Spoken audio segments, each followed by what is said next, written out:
योगीहरूको छाती बनाउनुहोस्। किनकि जीवनमा योग बिना केही पनि छैन।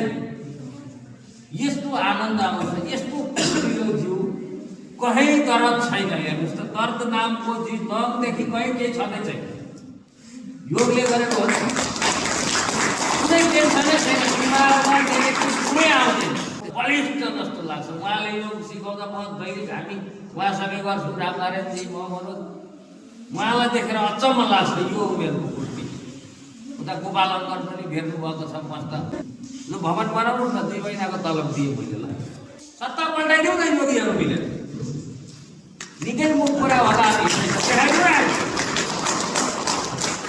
लाग्नु पर्यो नि त फेरि मलाई त। म त तपाईँलाई योग गरेपछि मेरो डरले त्यहाँ साथीहरू भाग छ। म त बिहान 4:30 बजे सुरु गरेँ भने 8-9 बजीसम्म सुरु खतमै हुँदैन। मैले काम छुटिहाल्छ, योग छुट्दैन।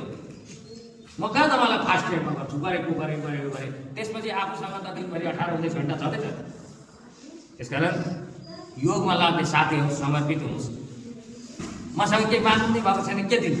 म त सरकारी मान्छे, नेपाल सरकारले यताउति खर्च गरेर के हो जोडेर म त जिल्ला सेवा सुविधा जिल्ला समन्वय हो नि। लु भवन बनाउनु न, 2 महिनाको तलब दिएँ मैले। ल